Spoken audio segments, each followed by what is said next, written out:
Native princess knocked on his door. Can I stay for tonight?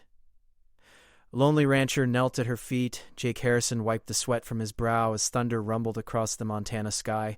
His ranch house stood alone against the darkening horizon, miles from the nearest town. He had just finished securing the horses when he heard the knock, 3 sharp raps that cut through the howling wind. He opened the door and froze. A young woman stood there, soaked to the bone, her long black hair plastered against her face. She wore traditional clothing that marked her as one of the native people from the reservation 30 miles north. Blood trickled from a cut above her eyebrow. Can I stay for tonight? She asked, her voice barely audible over the storm. Jake stepped aside without hesitation. Come in, quickly. She stumbled across the threshold, and he caught her elbow to steady her. The moment she was inside, he saw the fear in her dark eyes. Someone was after her. He could read it in the way she kept glancing at the door and the trembling of her hands. My name is Maya, she said. I need help. Jake guided her to a chair by the fireplace. Let me get you something dry to wear. Then you can tell me what happened. He returned with blankets and an old shirt. Maya had removed her wet outer layer and sat shivering. As she wrapped herself in the blanket, Jake noticed bruises on her wrists. His jaw tightened. Who did this to you? He asked. Maya looked at him with eyes that had seen too much pain. My uncle. He wants to marry me off to a man twice my age. A man who paid him money. When I refused, he locked me in a room. I escaped through the window. Jake knelt at her feet, examining the cut on her forehead. The action was instinctive, a gesture of respect and concern that came from somewhere deep inside him. This is your home now, he said quietly. No one will hurt you here. Maya studied his face, searching for deception and finding none. You do not know me. Why would you risk trouble for a stranger? Because it is the right thing to do, Jake replied. He stood and moved to the window, scanning the darkness. How many are coming? At least 3 men, maybe more. My uncle is determined. Jake walked to the gun cabinet and pulled out his rifle. He checked the ammunition with practiced efficiency. Then we prepare. This storm will slow them down, but they will come. Maya rose from the chair, steadier now. I should leave. I cannot bring danger to your door. Too late for that, Jake said, not unkindly. Besides, I have been alone on this ranch for 3 years. A little excitement might do me good. Despite everything, Maya almost smiled. You are either very brave or very foolish. Probably both, Jake admitted. He handed her a smaller pistol. Do you know how to use this? My father taught me before he died. Good. Jake moved to extinguish the lamps, plunging the room into darkness lit only by the fire. They will expect to find you alone and afraid. Let us surprise them instead. Outside, the storm intensified. Rain hammered against the roof like bullets. Maya positioned herself behind the heavy oak table while Jake took up a spot near the window. They waited in tense silence, the only sounds their breathing and the crackling fire. How long have you lived here? Maya asked, softly. Since my wife died, Jake replied. Could not stay in town anymore. Too many memories. I am sorry. Do not be. Sometimes solitude is a choice. Sometimes it is a necessity. Headlights pierced through the darkness, cutting through the rain. A truck approached, slowly, deliberately. Jake counted 3 men climbing out, their silhouettes visible against the lightning flashes. One of them was large, intimidating. That would be the uncle. Stay low, Jake whispered. Let them make the first move. The men approached the porch. Jake could hear their boots on the wooden steps. Then came the pounding on the door, aggressive and demanding. We know she is in there, a rough voice called out. Send her out and there will be no trouble. Jake remained silent, his finger resting lightly on the trigger. The pounding came again, harder this time. This is your last warning, rancher. Give us the girl. Jake looked at Maya. Her face was set with determination, no longer the frightened woman who had knocked on his door. She gave him the slight nod. He called out, his voice steady. She stays. Leave now, and we forget this happened. Laughter erupted from outside. You are one man. We are many. Be smart about this. Jake fired a warning shot through the window, shattering the glass. The men scattered, taking cover behind their truck. The siege had begun, and neither side was backing down. The storm raged on, matching the violence about to unfold. The first bullet slammed into the doorframe, splintering wood inches from Jake's head. He dropped and rolled, coming up behind the stone fireplace. Maya fired twice through the broken window, forcing the attackers to retreat behind their truck. Glass shards littered the floor like diamonds in the firelight. How many rounds do you have? Jake called out. 8 left, Maya answered, her voice remarkably calm. Make them count. Another volley of shots peppered the front wall. Jake counted the muzzle flashes. 4 men, not 3. Someone had been hiding in the truck bed. He adjusted his strategy, scanning for angles. The ranch house had thick walls built to withstand harsh winters, but sustained gunfire would eventually find weak points. "Your uncle must want you back badly," Jake said between shots. "It is not about me," Maya replied, reloading with swift movements. "It is about his pride. And the money he already spent." A voice boomed from outside. "Maya, you're being foolish. Come out now and I will forgive this disobedience." Maya's response was another well-aimed shot that pinged off the truck's hood. The answer seemed clear enough.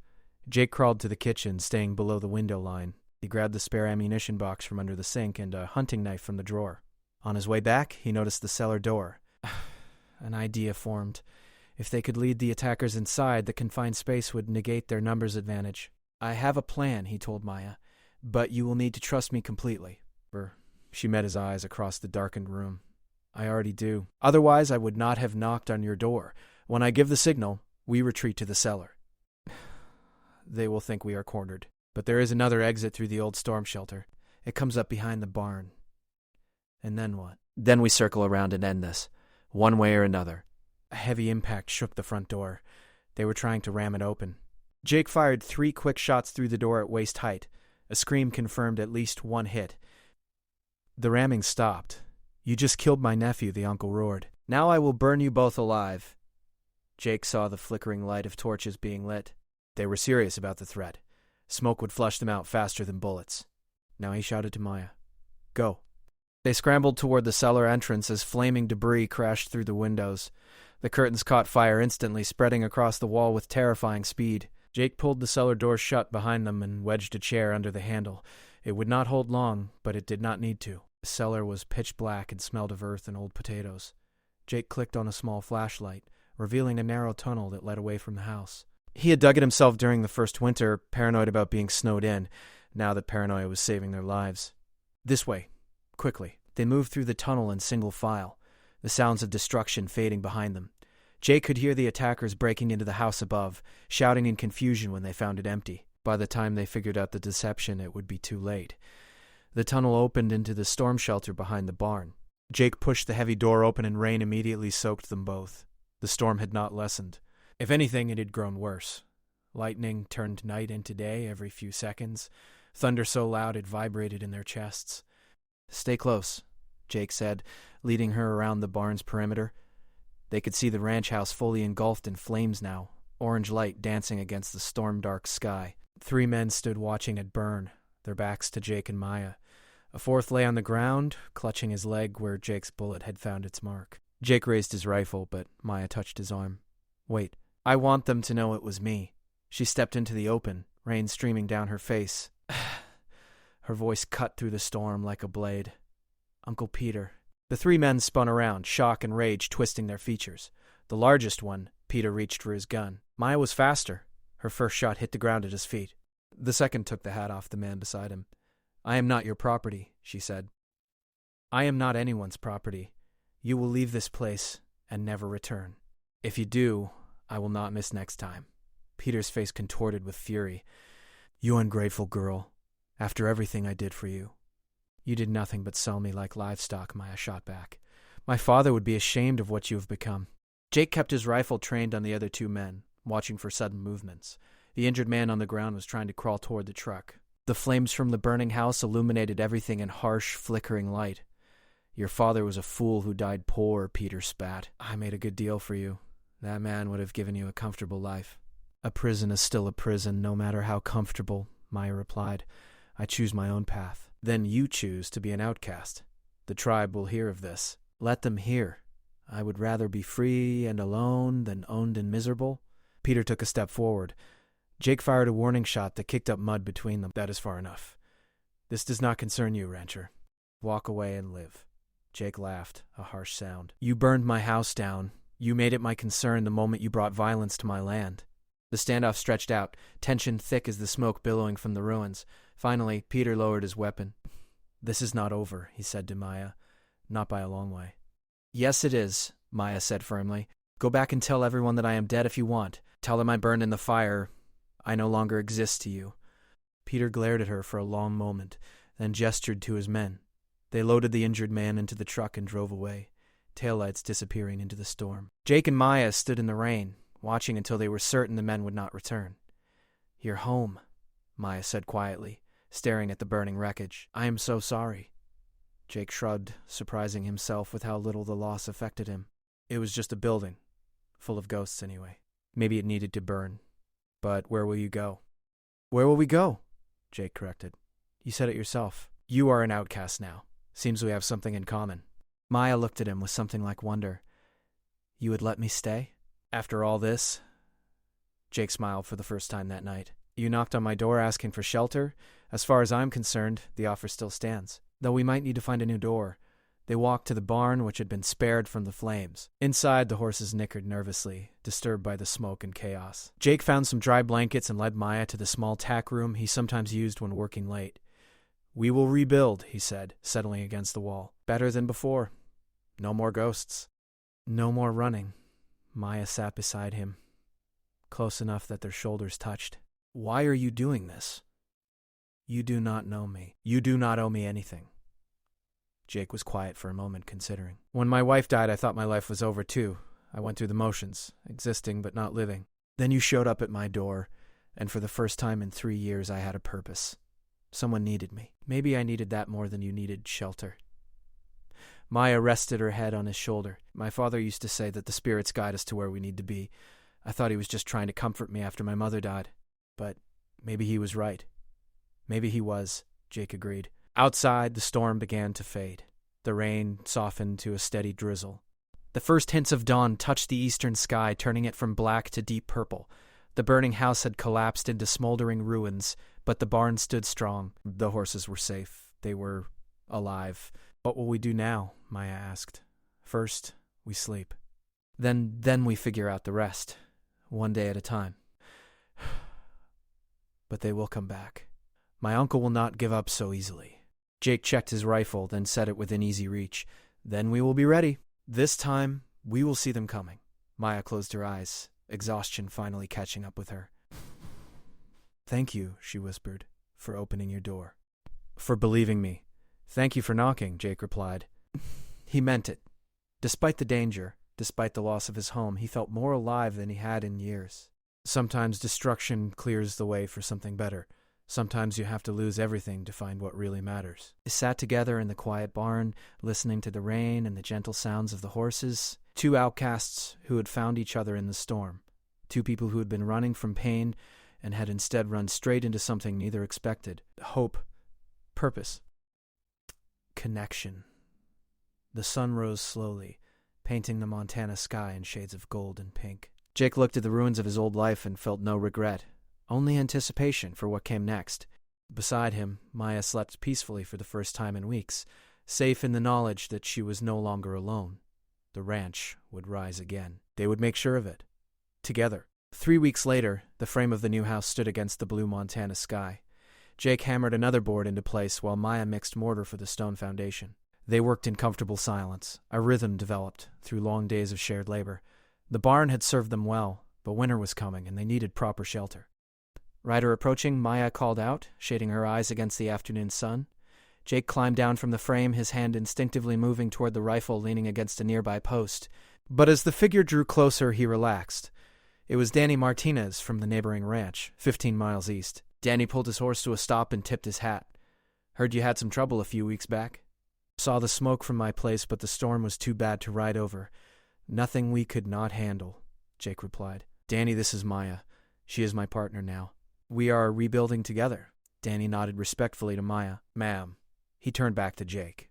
"Word in town is that some men from the reservation are looking for a runaway girl, offering a reward." "What kind of reward?" Maya asked, her voice steady despite the tension Jake could see in her shoulders. $500. Big man named Peter is doing the asking. Says his niece was kidnapped by a white rancher. Jake felt anger rise in his chest. "That is a lie." "I figured as much," Danny said. "Wanted to warn you, though. Peter has been talking to Sheriff Coleman, making official complaints." "Coleman is a good man," Jake said. "He will investigate properly." "Maybe so. But $500 is a lot of money. Some folks might not care about the truth." After Danny left, Maya sat heavily on a stack of lumber. They are changing the story. Making you the villain. Jake poured them both water from the well bucket. Let them talk. We know the truth, but what if they come with the sheriff? What if the law is on their side? Then, we tell our story. Show them your bruises, though most have faded now. Explain what really happened. Maya shook her head. It will be my word against my uncle's. An Indian girl accusing a respected tribal elder. Who will they believe? They will believe the evidence. The truth. You have more faith in justice than I do. That night, Jake could not sleep. He stood outside the barn, watching the stars and thinking about their situation. Maya joined him, wrapped in a blanket against the cool night air. I should leave, she said quietly, before I bring more trouble down on you. No, Jake, be reasonable. If the sheriff comes and finds me here, you could be arrested. Lose everything. I already lost everything, Jake reminded her. And I found something better. I'm not giving that up because some coward is spreading lies. Maya moved closer. You are stubborn. So are you. That is why we work well together. She smiled despite her worry. What'll we do? We finish the house, we live our lives, and we face whatever comes head on, together. But the weight of her uncle's lies hung over them like a dark cloud.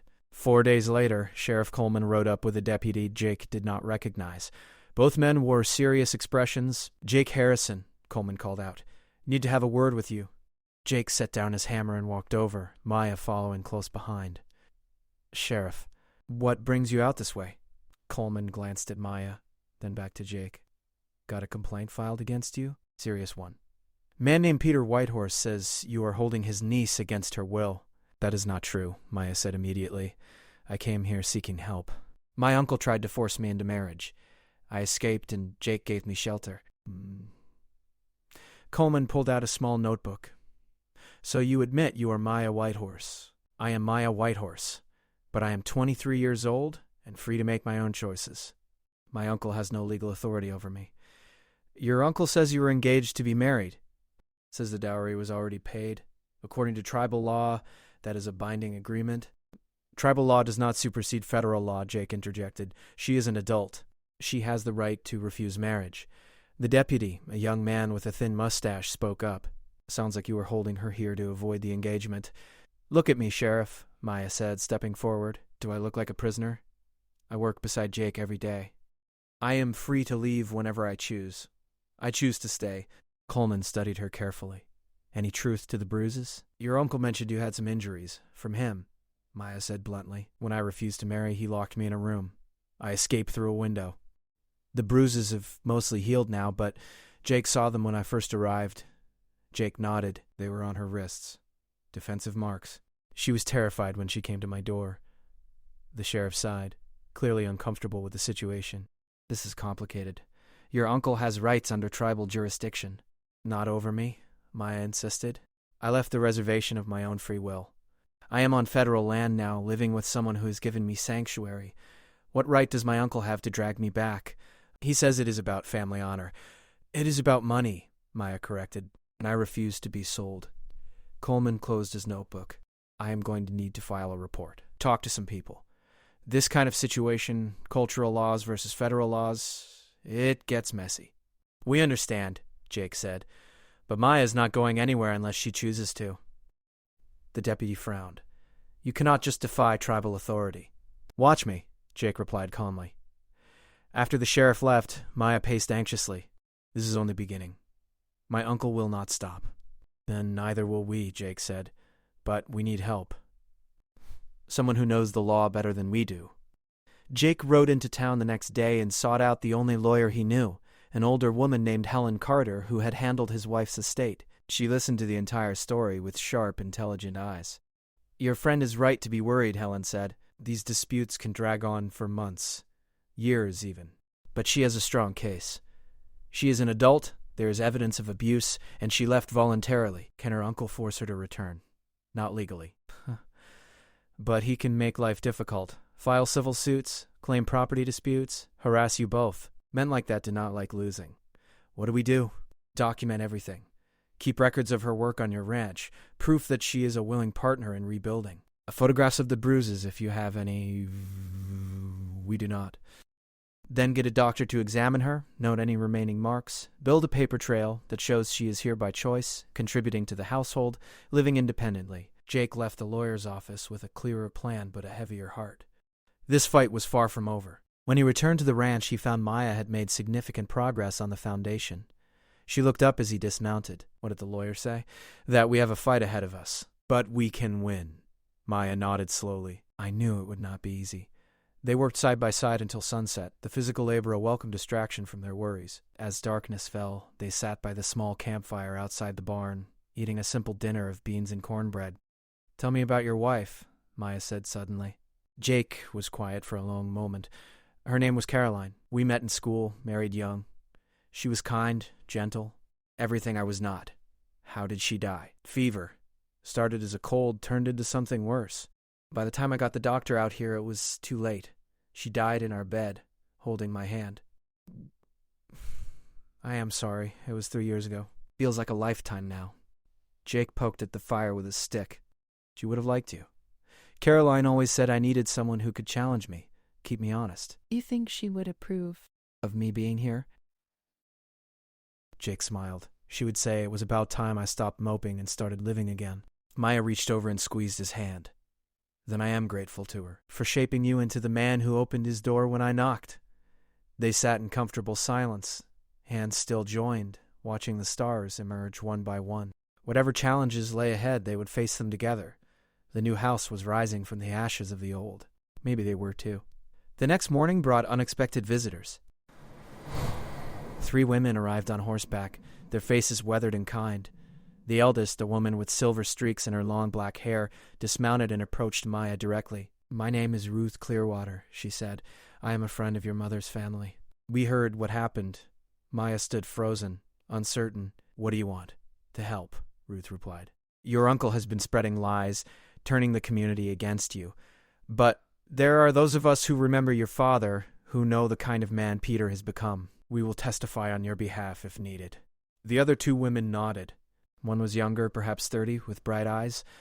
I am Sarah. Peter tried the same thing with my sister 2 years ago. She was not as brave as you. She went through with the marriage.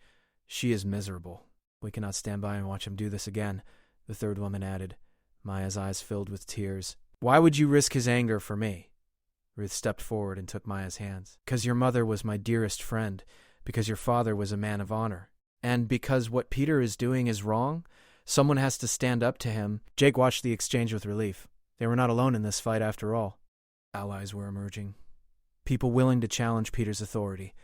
Over the following days, more supporters appeared. An elderly tribal leader named William Birdsong, who had known Maya's father, brought food and supplies. A young lawyer from the Reservation Legal Aid Office offered his services pro bono. Slowly, a network of support formed around them. But Peter was not idle. He filed a formal complaint with both tribal and federal authorities. He hired lawyers of his own. He gave interviews to local newspapers, painting himself as a concerned uncle trying to save his wayward niece from a predatory white man. The battle lines were drawn. 6 weeks after Maya first knocked on Jake's door, they stood in the county courthouse. The hearing would determine whether Maya was being held against her will or living freely. The small courtroom was packed with people from both sides. Peter sat at the plaintiff's table with 2 expensive lawyers. He looked confident, almost smug. On Jake and Maya's side sat Helen Carter, the young tribal lawyer named Carl Redhawk, and their growing group of supporters. Judge Morrison, a stern woman in her 60s, called the court to order. This is a preliminary hearing to determine the facts of the case. Mr. Whitehorse, your complaint alleges that Miss Maya Whitehorse is being held against her will by Mr. Jake Harrison. Is that correct? Yes, Your Honor. One of Peter's lawyers stood. My client arranged a lawful marriage for his niece, according to tribal custom. Mr. Harrison interfered with that arrangement and has been harboring Miss Whitehorse ever since. Judge Morrison turned to Maya. Miss Whitehorse, are you being held against your will? Maya stood, her voice clear and strong. No, Your Honor. I came to Mr. Harrison's door seeking help. I have remained of my own free choice. Your uncle claims you were engaged to be married, an engagement I never agreed to. My uncle accepted money from a man twice my age without my knowledge or consent. When I refused, he locked me in a room. I escaped and ran. Do you have evidence of this confinement? Carl Redhawk stood. Your Honor, we have medical documentation of bruises consistent with Miss Whitehorse's account. We also have testimony from community members about Mr. Peter Whitehorse's pattern of controlling behavior toward female relatives. Peter's lawyer objected. Hearsay and character assassination. Judge Morrison held up a hand. I will hear the evidence and decide its relevance. Continue. The hearing lasted 4 hours. Witnesses testified on both sides. Sarah spoke about her sister's forced marriage. Ruth Clearwater described the traditional ways and how Peter was twisting them for profit. William Birdsong, his voice heavy with authority, explained that true tribal custom required consent from both parties. Peter himself took the stand, smooth and convincing. He portrayed himself as a loving uncle trying to secure his niece's future. He claimed Jake had seduced Maya away from her responsibilities. When Jake took the stand, he simply told the truth. Maya knocked on his door during a storm. She was injured and afraid. He gave her shelter. They rebuilt his burned ranch together. They became partners. The final witness was Maya herself. She described the years after her father's death, how her uncle gradually took control of her life. The increasing pressure to marry, the threats and intimidation.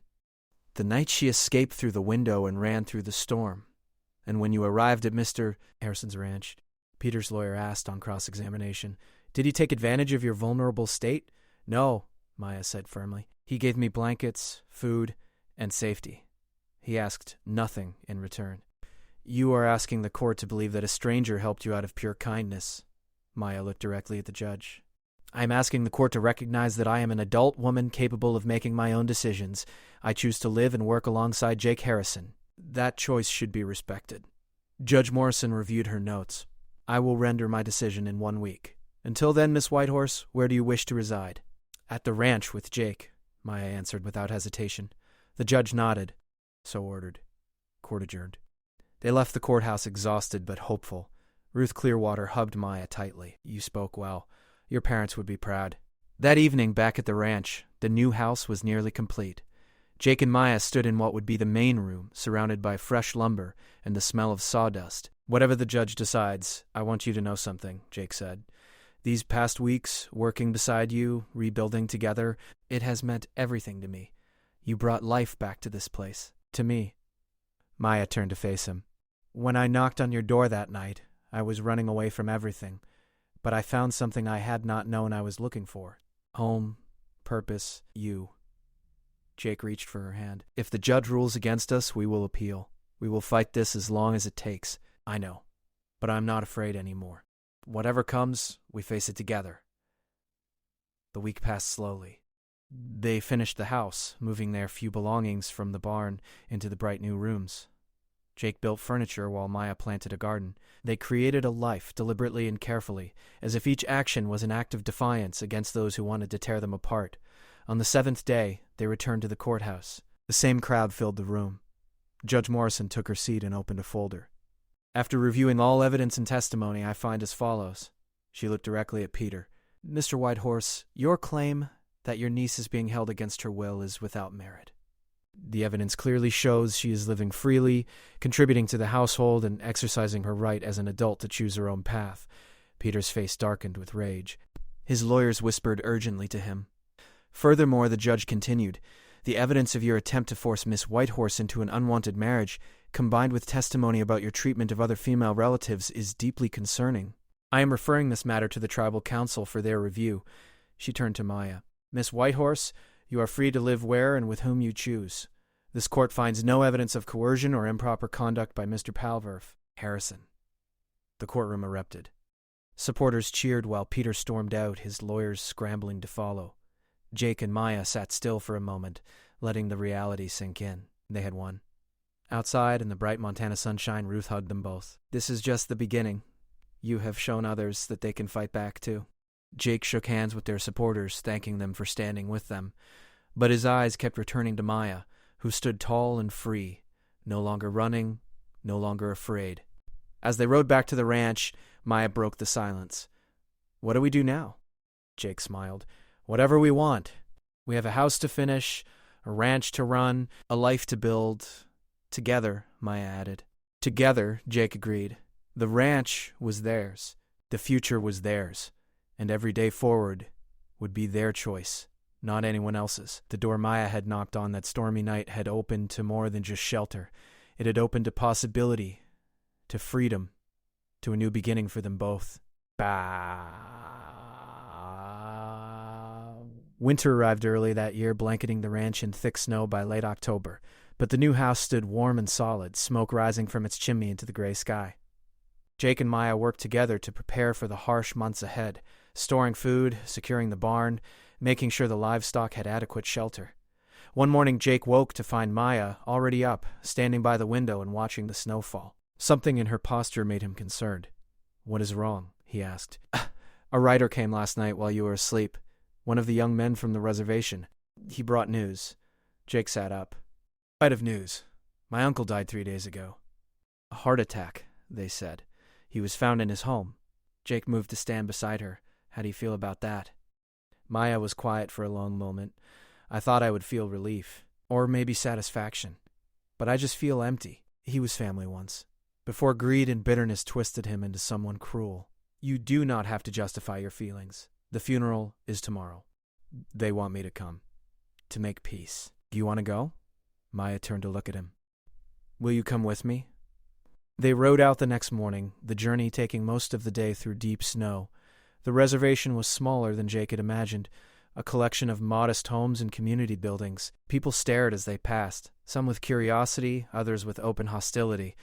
The funeral was held at a simple church. Peter's body lay in an open casket, his face composed in death in a way it never had been in life. Maya stood over him, her expression unreadable. "Goodbye, Uncle," she said softly. "I forgive you. Not because you deserve it, but because I refuse to carry your bitterness with me." After the service, many people approached Maya. Some apologized for believing Peter's lies. Others thanked her for standing up to him. Sarah, the woman whose sister had been forced to marry, hugged Maya tightly. "My sister left her husband last week, moved back in with our mother. She said if you could be brave, so could she." Maya's eyes filled with tears. "Tell her I am proud of her." Ruth Clearwater appeared, her face etched with sadness. "Peter was my cousin. I loved him once, when we were children, but he became someone I did not recognize. I am glad he can no longer hurt people, but I will mourn the boy he used to be." As they prepared to leave, William Birdsong approached. He pressed a small leather pouch into Maya's hands. "This belonged to your father. Peter kept it after he died. I am returning it to its rightful owner." Inside were a few personal items. A pocket watch, a wedding ring, a photograph of Maya's parents on their wedding day. Maya clutched the pouch to her chest, tears streaming down her face. "Thank you," she whispered. The ride back to the ranch was quiet. Maya held the pouch in her lap, occasionally opening it to look at the photograph. As the ranch came into view, she finally spoke. "I have been thinking. About my father, about the life he wanted for me. He always said family was the most important thing, but he meant love and respect, not control and ownership." Jake nodded. "Your father sounds like he was a wise man. He would have liked you. He believed action spoke louder than words. You proved that when you opened your door to a stranger." That night, they sat by the fire in their completed house. Maya placed the photograph of her parents on the mantel, giving them a place of honor in her new home. "It feels right," she said, "having them here. Like they are blessing this new chapter." Jake stood and moved to a drawer in his desk. He pulled out a small box and handed it to Maya. "I was waiting for the right moment. I think this is it." Maya opened the box to find a simple gold ring. It had belonged to Jake's mother, he explained. "Passed down through 3 generations. I am not asking you to marry me," Jake said quickly. "Not yet. We have been through too much too fast. But I want you to have this, as a promise that when you are ready, if you are ready, I will be here." Maya slipped a ring on her finger. It fit perfectly. "I am ready," she said simply, "not because I am running from something, but because I am running toward something. Toward you. Toward us." Jake knelt in front of her, echoing that first night when she had been soaked and scared, and he had knelt to check her injuries. "Will you marry me, Maya Whitehorse? Will you be my partner, my friend, my family?" "Yes," Maya said, pulling him up to embrace her. "Yes to all of it." They married in the spring, when the snow melted and wildflowers covered the meadows. It was a small ceremony attended by their supporters from the reservation and a handful of ranchers from neighboring properties. Ruth Clearwater performed the ceremony, blending traditional elements with modern vows. "I promise to respect your freedom," Jake said. "I promise to stay not because I must, but because I choose to," Maya replied. They exchanged rings in front of the rebuilt ranch house, surrounded by people who had fought for their right to choose their own path. After the ceremony, William Birdsong approached them. Your father would be proud, he told Maya. You honored his memory by honoring yourself. As guests celebrated, Jake and Maya slipped away to the barn where it all began. They stood in the spot where Maya had first slept that stormy night, where she had found safety after so much fear. Sometimes I think about that night, Maya said, how desperate I was. How I almost did not knock on your door because I was afraid of being turned away. I am glad you were braver than your fear, Jake replied. Me too. They returned to the celebration, but Jake noticed Maya growing quieter as the day wore on. That evening, after everyone had left, he found her sitting on the porch steps. What is troubling you? He asked. Maya smiled, but it did not quite reach her eyes. Nothing is troubling me. That is what is strange.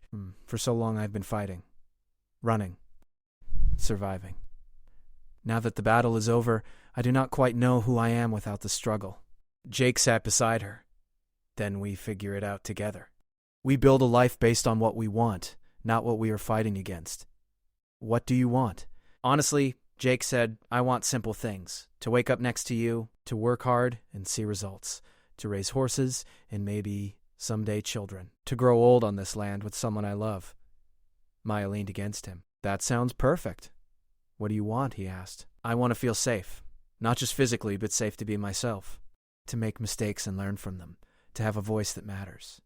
You have given me all of that. They sat in comfortable silence as stars emerged overhead. The ranch was quiet except for the gentle sounds of horses in the barn and wind moving through the grass. Tomorrow we start our real life, Maya said. No more court cases, no more running. Just living. Though he suspected their life would be anything but simple, but that was fine. They had proven they could handle whatever came their way. As they headed inside, Maya paused at the door, her hand on the frame. Thank you for answering when I knocked. Jake kissed her forehead. Thank you for knocking. The house was warm and welcoming, filled with light and promise. They had built it together from ashes and determination. Now they would fill it with love, laughter, and the life they had fought so hard to claim. Outside, the Montana sky stretched vast and endless, full of stars and possibilities. The ranch that had once been a place of solitude and grief had transformed into something new. A home, a sanctuary, a place where two people who had lost everything found each other and built something worth fighting for. The story could have ended there, with the wedding and the promise of a peaceful future. But life rarely follows neat narratives.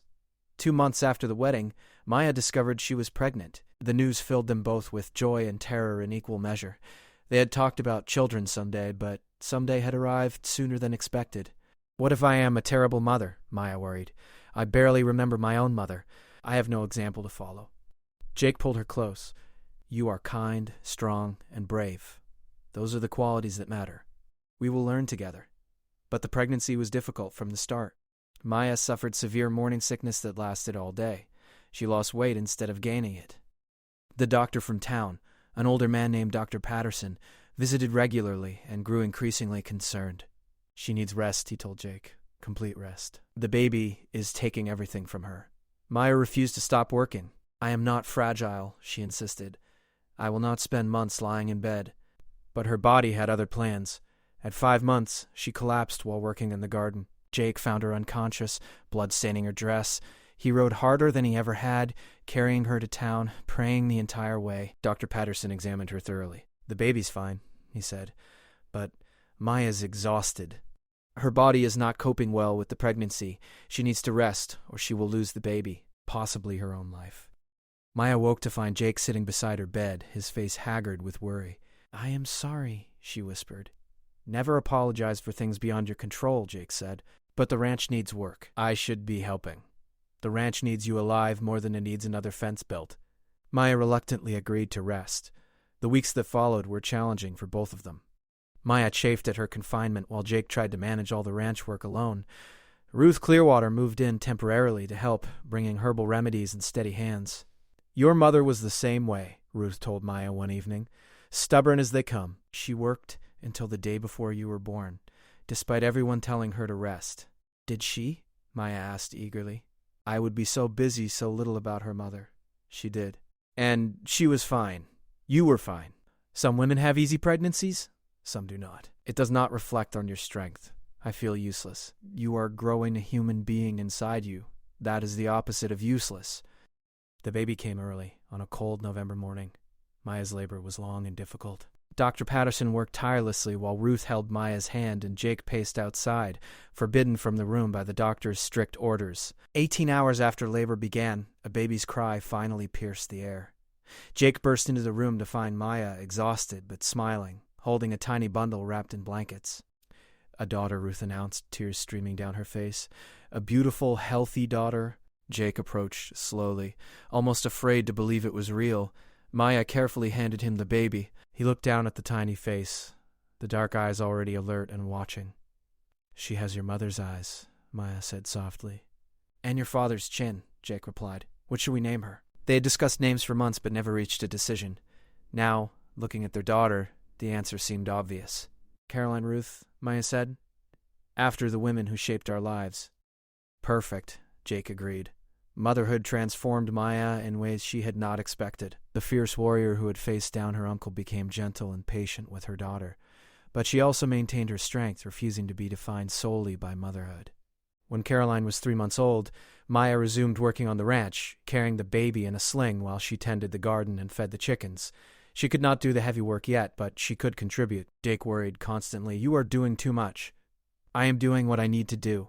I love our daughter more than anything, but I cannot lose myself in the process." As Caroline grew, the ranch prospered. Jake and Maya expanded their operation, buying more land and increasing their herd. They hired help during busy seasons, young men from the reservation looking for honest work.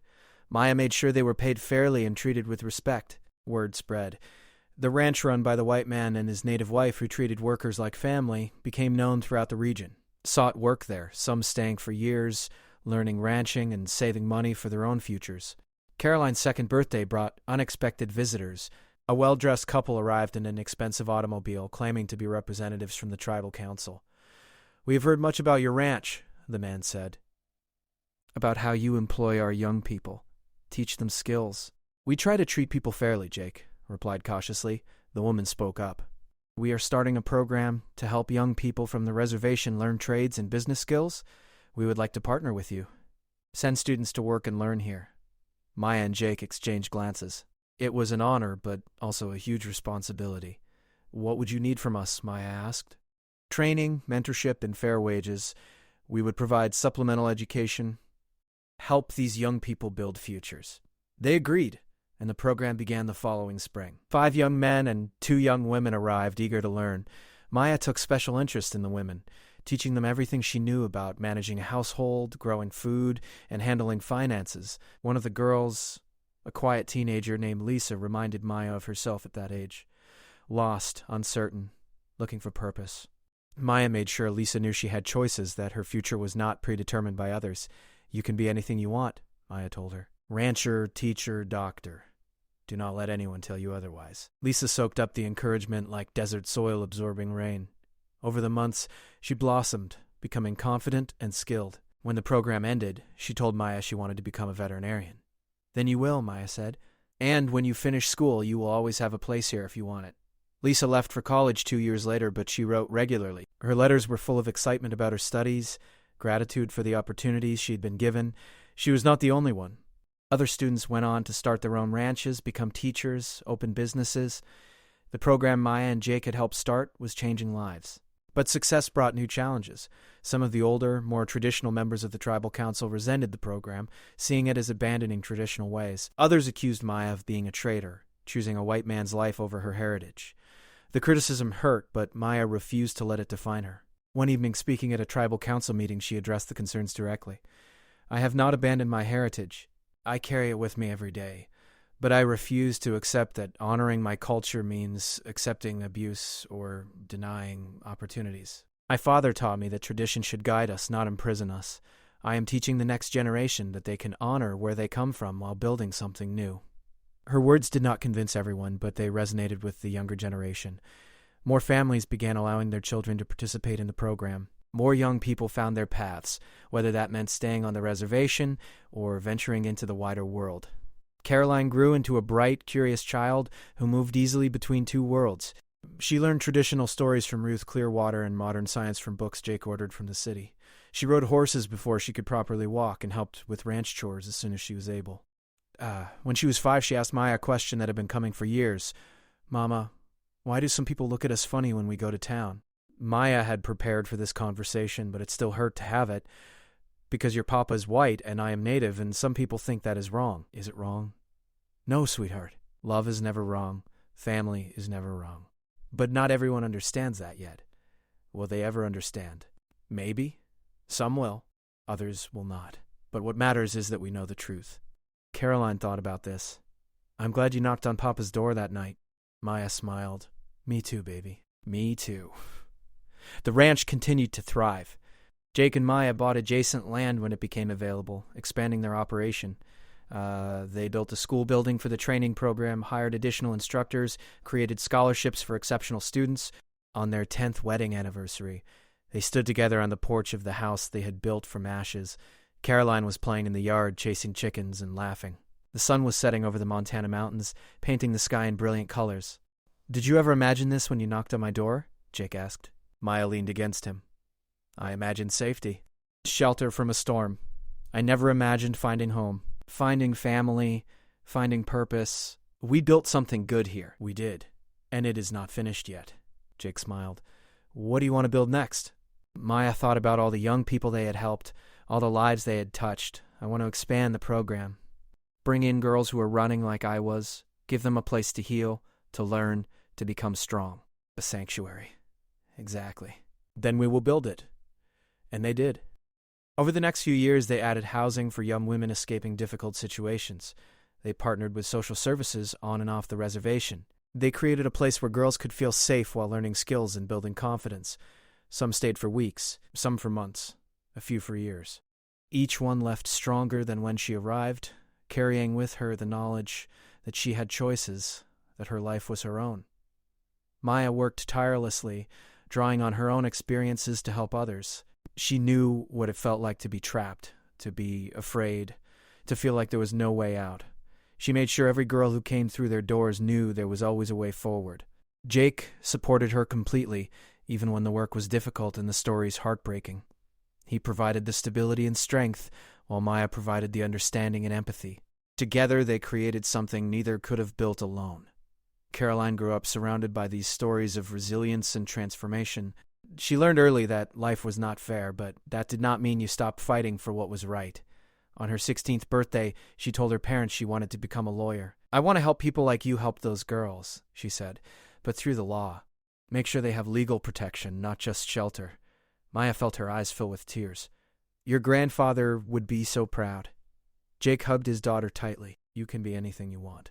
We will support you every step. Caroline went east for college, then law school. She returned with honors and a fierce determination to make a difference. She opened a practice focused on family law and indigenous rights, taking on cases no one else would touch. Maya and Jake watched their daughter fight battles in courtrooms that they had fought on ranches and in council meetings. The cycle of helping, of standing up to injustice continued into the next generation. Years passed. Ruth Clearwater passed away peacefully in her sleep at 92. William Birdsong followed a year later. The old guard who had supported Maya in her darkest hours was fading, but the foundation they had helped build remained strong. Jake's hair turned silver. Maya developed arthritis in her hands. But they still worked the ranch together, though they had hired managers to handle the heavy labor.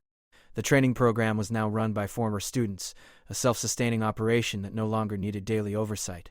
On their 30th anniversary, surrounded by friends, former students, and 3 grandchildren from Caroline's marriage, Maya stood to give a toast.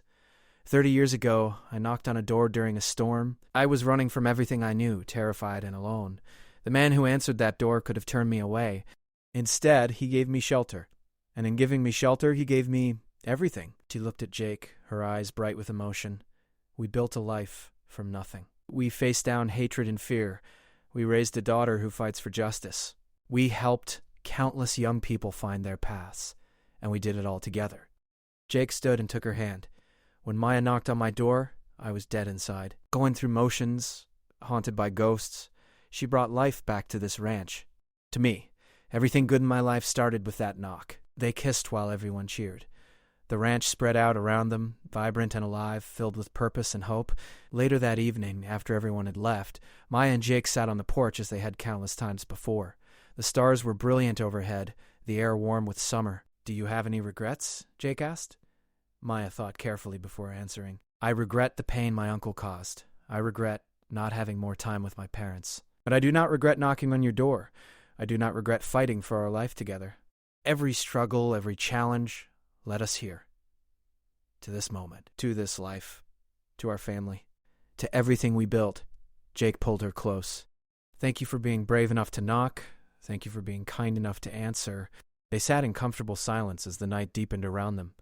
The ranch was quiet except for familiar sounds, horses moving in the barn, wind through the trees, the distant call of an owl. Two people who had lost everything had found each other in a storm. They had built a home, raised a family, changed lives, created a legacy. The door Maya had knocked on that desperate night had opened to more than shelter. It had opened to possibility, to love, to a future neither had dared to imagine. And every day since, they had chosen each other, chosen this life, chosen to keep building something beautiful from the ashes of their pain. The ranch would continue long after they were gone, run by the people they had trained and inspired, but the heart of it, the soul that made it more than just land and buildings, that came from two people who had dared to open their lives to each other.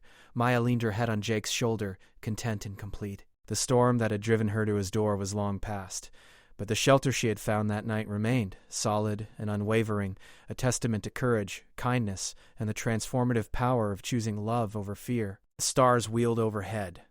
The night stretched on, and two people who had built something remarkable from nothing sat together, grateful for every moment that had led them here, ready to face whatever came next together.